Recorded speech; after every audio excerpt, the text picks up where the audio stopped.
What's going on, everybody? Welcome to the Fit, Healthy, and most of all, Happy podcast. I'm your coach and host, Josh, here with his co-host and co-coach, KG, and I'm in the house. Today, we're going to be covering the most dangerous exercise in the gym that you're going to want to avoid to stay safe from injury and still make fantastic gains in the gym. We're going to waste no time and jump into it. And the first one is upright shoulder rows. So this exercise, the irony here is a lot of these movements can actually be fantastic. This is actually personally one of my favorite movements for growing my shoulder as well as my trap. And like most things, me and Kyle love the term "it depends." There is some good in it, and I'm actually going to provide a lot of positive solutions to these negatives just so you can be aware of the reasoning. But upright rows are phenomenal in the sense, like I said, that they really isolate the lateral head of the shoulder as well as your trap. You're able to get a good load. It's a great plane of motion to actually train on. The only negative is the way you're doing it in the fixed position of that easy bar or the normal bar you're holding causes you to put your shoulder in a very compromised position. So if you have shoulder issues and you've done these, maybe you've got a sharp pinch or a pain, and it is not fun. And these can actually cause serious shoulder issues for people. And if you're someone who's into fighting of any kind and you know the submission, a Kimura, it's a very similar position for our YouTube people you can see. But when I'm putting tension here and actually pushing my shoulder in towards me, it's a very compromised position and is incredibly uncomfortable. And because of that bar, I'm in that fixed position, it can cause to a lot of injuries. So the reward is you could put on some muscle. The negative is it's a really uncomfortable position to be. So a very easy way to avoid this is to do this on the cables. We're actually going to be releasing a reel on this, so if you want to be sure to catch that, follow us on Instagram at ColossusFit, COLOSSUSFIT, so you can actually get a visual of this. But if you set up with two individual attachments and do the same motion, it gives you more ability to actually maneuver those into a safer, less compromised position, and it's going to be more natural for your shoulder through and through. So if these bug you, I would definitely recommend giving this a try because you can get the benefit with a lot less of the risk. Honestly, this has been one of my favorite movements, and especially as someone who had shoulder pain and can still consistently struggle with it if I don't do things properly, like the regular barbell or easy bar will bother me. And once we introduced these cables, like it just felt absolutely incredible. So yeah, like Josh said, there's always a solution, which is what's so cool about the gym is like if you spend enough time and just keep trying different things, like it's just an amazing way to still see progress without hindering your results. But number two here is just simply suicide grip bench press. I don't know why anyone would want to do this. There's a reason it's called suicide grip, and I have seen a lot of, and I'm sure some of you guys have seen some horror stories where, or videos where just someone has a lot of weight under the bar and they just slip. And this basically is taking away the thumb from supporting you during the bench press, which to me, there's really no benefit. I'd rather just get a firm grip on the bar. And I see quite a few powerlifters, I would say, especially with very heavy weight, do this. It's just completely unnecessary.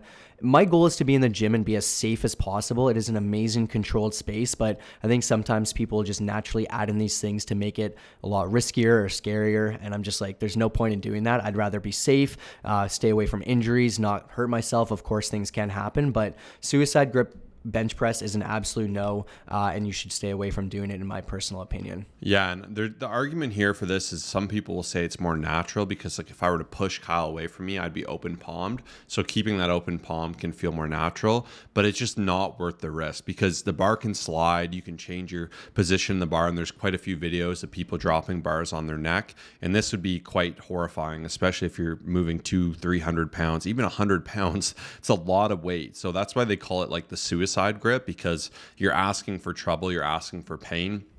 I would absolutely avoid this on the bench press. Make sure to go thumbs over. And I actually recommend this for most things. The one exception is some row machines. I'm more comfortable, I'd say, with an open grip, and it feels more natural to me. But a row machine, there isn't as much risk there, if you will. It's a lot safer. It's a lot more balanced. So you can kind of negate that. And the easiest thing is just rework those habits. If you've been doing it that other way and that's just how you've learned, you have the opportunity to rework that and actually do it better. But my third exercise is deadlifts. And deadlifts get a real bad rep because they are quite risky if done incorrectly. If you're curving your back, that is a lot of weight to put on your spine versus your muscles, whereas a good deadlift is going to be a hinge actually through your hamstrings into your glutes, with just in general your posterior chain really extending through quite naturally. And it actually isn't overly a back movement. It's your whole body working through it. And because of that, it's a phenomenal movement. The negative here is if I'm doing this movement, at 6'1", 6'2", and then someone else is doing this movement at 4'8". We're using the same bar in the same position, and it's just very uniform in the sense that there's that 45-pound bar, 45-pound plates are a certain size, and it doesn't take into account the individual biomechanics of the individual. So for myself, I could have way longer femurs, I could have long arms, short arms, and I think this naturally presents some problems for people. So this is a movement where you need to make sure you're doing it right, because you just start stacking up weight. We used to call it Snap City in high school. That is not where you want to be. And you just see these videos that make you cringe, and then someone slips a disc and it's immensely painful. I am really proud to say I don't think I've ever seriously hurt myself deadlifting. Maybe once or twice I pulled a muscle because I got sloppy and I wasn't bracing properly. But in general, this has been an incredibly safe movement for me. And I'm someone who can deadlift over 600 pounds. So that should tell you, don't be scared of it, but learn to do it right. One thing I like to do with my coaching clients is really prime this movement by starting with a lighter goblet dumbbell or goblet squat and really getting that motion trained of actually doing hip extension and really learning how to do this properly. And when you can do that alongside bracing and you can get some form coaching and or form cues, it makes it a lot more natural. And within that, any movement's going to be bad with bad form. So for free, my gift to you, we have over 70 exercises, a free form guide, a free personal trainer in your pocket. This is something we just offer as a service because we've done so many YouTube videos. So we have like before and afters of how to do it wrong, how to do it right, how to start, how to finish, as well as some of the mistakes you want to avoid. And this is a really natural way to actually give yourself such an advantage, because if you can tick off most of the major boxes, you'll be 10 times safer than someone who's just doing it willy-nilly.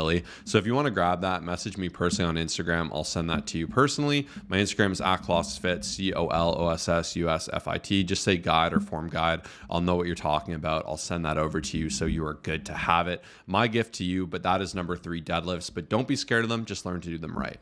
Alrighty, and next up, this is going to be for my friends who do have some potential shoulder issues. Like I said, made a mistake many years ago. This was just a small thing that I did will sometimes bother me. So I'll just have to switch things up. And the main thing here is number 4 would just be Skullcrushers.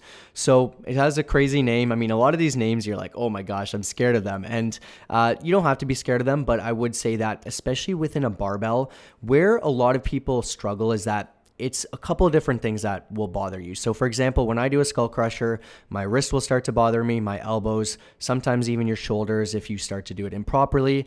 And it's just one of those things that it's just not fun experiencing pain, especially when there's better alternatives. I love tricep pushdowns. To me, I will never experience any issues, and it targets the triceps nicely, but a very easy comparable and switch over.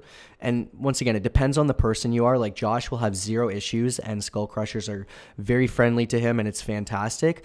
But when I switched over to do dumbbells, I found that I could get a better range of motion. I could still use some good weight. I could isolate each arm individually. I could bring my arms all the way back, just get a nice squeeze. And similar to his tip of like switching from the barbell or easy bar for upright rows, I found that this switch over to dumbbells for the skull crusher has been a fantastic substitution. So it's not to say that you shouldn't do them, but if there is something you struggle with, like don't just give up. And that's going to be my main lesson within this tip, because it's easy for me to be like, oh, well, skull crushers suck, I'm never going to do them. But it's like, hey, let's try some different things out. And that's where obviously expertise and whatnot comes in handy, is we're always able to look for solutions. Something we always do for our clients as well is like, there are some movements that don't sit with people well, and that's fine. We can find a way around that. That's where we come in handy as well and help support them. But yeah, skull crushers can suck, but there's definitely a way around it. Yeah, and like Kyle said, he nailed it there. Everyone is so different. Our biomechanics are so different. What we feel is so different. And that's where it's really important to experiment with different things. I'm very thankful I don't have many wrist issues, so I have no problem utilizing a barbell.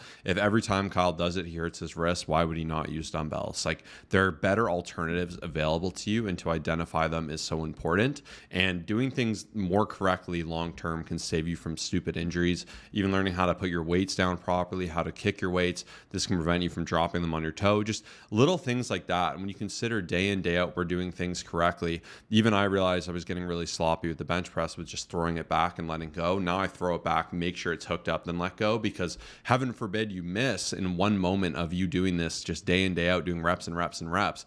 There can be consequence with it. So I find doing a little bit of an audit, seeing is there anything that particularly bugs you that's always causing you pain, and different exercises will cause different things. And if you can find better solutions or replace it with better better just alternatives in general, you're going to give yourself that advantage. So that was really well said. My fifth one is the behind the head lat pull down. And generally any movement behind the head, it's not a great position to be in, and it's not generally worth the risk.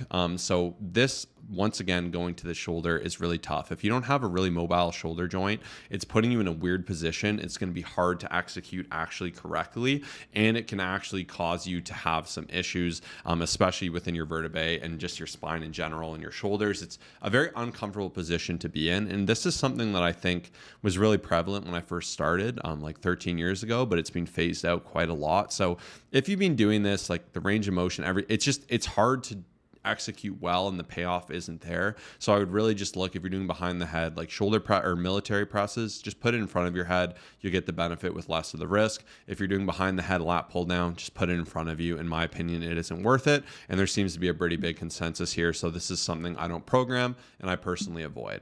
Yeah, it's like great to ask yourself, what's the risk to reward? And especially for something like this, like lat pull downs, regular pull-ups, like anything just regular is just so fantastic. I'm like, why would you take a great thing and just make it worse and make it more, just risk, prone to injury? It just doesn't make any sense. But that's going to bring me into a final thing here, is just like anything where the use of momentum and just like, I guess you could say overuse of momentum. So let me make this clear. If you are doing a bicep curl and the last rep or two, you swing a little bit, you get some extra force reps in, and whatever the case is, totally fine. But I think a lot of times people just make the mistake of, once again, I've been there, so I can admit this, letting the ego get in the way where you're just constantly using momentum.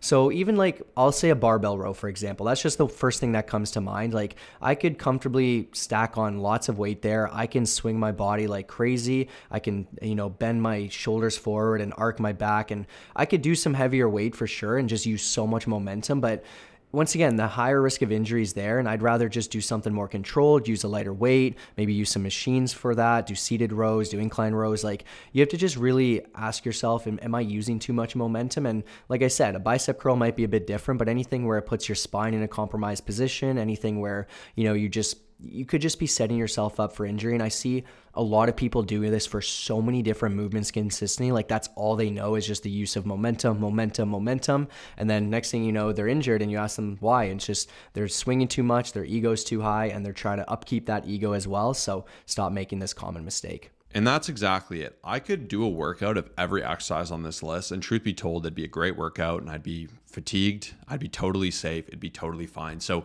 don't get too in your head about things being inherently dangerous or tough. Exercise in general is quite safe as long as you're being reasonable. You're not over swinging. You're not doing anything just that's putting you in an odd position or causing you pain. And you're just taking general best practices, which are squeezing your glutes, bracing your abs, making sure not to do anything funky with your neck. And you're actively just trying to improve and get better with it, and not pushing yourself to the most crazy failure in really unsafe, weird ways. You'll be totally fine. And a lot of people will avoid a lot of really incredible exercises out of fear. Barbell squats come to mind, deadlifts come to mind. And these are actually great muscle building movements, and doing them in intelligent and reasonable ways is just so important. And these are things where it varies. Like I don't love high rep deadlifts myself because I find I get lazier with my bracing, and that's where I start to wonder, like, ooh, am I going to break down? Whereas when I'm doing 1, 2, 3 reps, I am braced, I am focused. So the more you can be aware in your workouts and maximize your breathing, your positioning, your form, the more and more you'll be able to utilize safe movements. And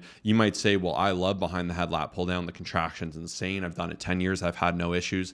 Don't stop doing it then. That's totally fine. Like everyone is so different, and that's where you need to really learn what works for you. And that's why we really believe in custom programming, and we like to make changes to make sure that you're doing the routine that's best for you. And like I said, we all have, like overhead press, OHP has just never worked well for me. It's always been an issue. It's a phenomenal builder for Kyle. Like we're all different. Like I said, my wrists don't bug me as much. I can do bar-based Skullcrushers or upright rows totally fine. So just fight your battle, go your path, but try to maximize that form and grab that free form guide. I'm here to give that to you. So just message me on Instagram. I'll pass it over, say guide, form guide, whatever. I listen to the podcast and the guide. My Instagram's @ColosssusFit, COLOSSUSFIT. But those were the most dangerous exercises in my opinion. So thanks for tuning in today. Peace out.